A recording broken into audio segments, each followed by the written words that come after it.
വരാനിരിക്കുന്ന നിയമസഭാ തിരഞ്ഞെടുപ്പിന് എല്ലാ മുന്നണികളും എല്ലാ കക്ഷികളും നെഞ്ചിടിപ്പോടെയാണ് സമീപിക്കുന്നത്. LDF മൂന്നാമതും അധികാരത്തിലെത്തുമോ അതോ UDF ഭരണം തിരിച്ചുപിടിക്കുമോ? NDA എത്ര സീറ്റുകൾ നേടും തുടങ്ങിയ ചോദ്യങ്ങൾ രാഷ്ട്രീയ നിരീക്ഷകർക്കിടയിൽ ഉയരുകയാണ്. കണ്ണൂർ ജില്ലയിൽ 10 മണ്ഡലങ്ങളാണുള്ളത്. ഇതിൽ 2 എണ്ണം മാത്രമേ UDFന് നിലവിലുള്ളൂ.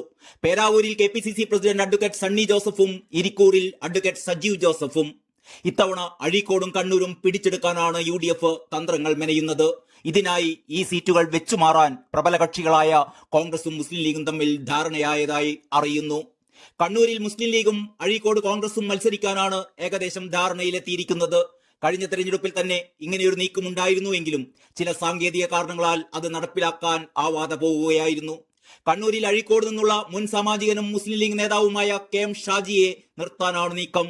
അഴീക്കോട് മാധവറാവ് സിന്ധ്യ ആശുപത്രി ചെയർമാൻ K പ്രമോദോ, DCC പ്രസിഡന്റ് അഡ്വക്കേറ്റ് മാർട്ടിൻ ജോർജിനെയോ യൂത്ത് കോൺഗ്രസ് നേതാവ് അബ്ദുൾ റഷീദിനെയോ കോർപ്പറേഷൻ മുൻ മേയർ TO മോഹനെയോ നിർത്താനാണ് ആലോചന. അബ്ദുൾ റഷീദ് കഴിഞ്ഞ പ്രാവശ്യം തളിപ്പറമ്പിൽ MV ഗോവിന്ദനെതിരെ കടുത്ത പോരാട്ടം നടത്തിയിരുന്നു. LDFന് ഭൂരിപക്ഷം നന്നായി കുറയുകയും ചെയ്തു. കണ്ണൂരിൽ മന്ത്രി രാമേന്ദ്രൻ കടന്നപ്പള്ളി മത്സരിക്കാൻ സാധ്യത കുറവാണ്. N സുകന്യയെ പോലുള്ള വനിതാ നേതാക്കളെയാണ് LDF പരിഗണിക്കുന്നത് എന്നാണ് വിവരം. ആര് മത്സരിച്ചാലും KM ഷാജിയാണ് എങ്കിൽ പ്രശ്നമില്ല എന്ന നിരീക്ഷണത്തിലാണ് UDF.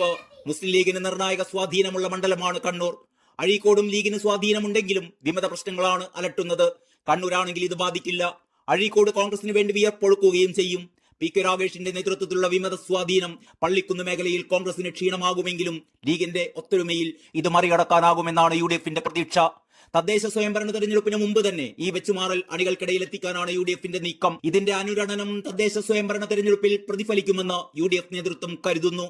ധർമ്മടത്ത് മുഖ്യമന്ത്രി പിണറായി വിജയൻ, കൂത്തുപറമ്പിൽ KP മോഹനൻ, തലശ്ശേരിയിൽ സ്പീക്കർ AN ഷംസീർ, തളിപ്പറമ്പിൽ CPM സംസ്ഥാന സെക്രട്ടറി MV ഗോവിന്ദൻ, പയ്യന്നൂരിൽ TA മധുസൂദനൻ, അഴീക്കോട് KV സുമേഷ്, കണ്ണൂരിൽ രാമേന്ദ്രൻ കടന്നപ്പള്ളി എന്നിങ്ങനെയാണ് നിലവിൽ LDF പ്രതിനിധീകരിക്കുന്നത്. ഇതിൽ കണ്ണൂരും അഴീക്കോടും പിടിച്ചെടുക്കാനും മറ്റിടങ്ങളിൽ ശക്തമായ പോരാട്ടം നടത്തുവാനുമാണ് UDF തന്ത്രങ്ങൾ ആവിഷ്കരിക്കുന്നത്. ഇതിനായി യുവാക്കളായ പുതുമുഖങ്ങളെയാണ് നിശ്ചയിക്കുക. അഴീക്കോടും കണ്ണൂരും വെച്ചുമാറുന്നത് കോൺഗ്രസിലെയും മുസ്ലിം ലീഗിലെയും അണികൾക്കും പുത്തൻ ഉണർവ് നൽകുമെന്ന് UDF നേതൃത്വം കണക്കുകൂട്ടുന്നു. UDFനകത്തെ മറ്റു കക്ഷികൾക്കും ഇതിൽ എതിരഭിപ്രായമില്ല. ഫലമെന്തായാലും രാഷ്ട്രീയത്തിലെ ഇത്തരം പരീക്ഷണങ്ങൾ നിരീക്ഷകർക്ക് കൗതുകകരമാണ്. അണികളുടെ പ്രവർത്തനങ്ങളിലും ഇത് പ്രതിഫലിക്കുമെന്നുറപ്പ്.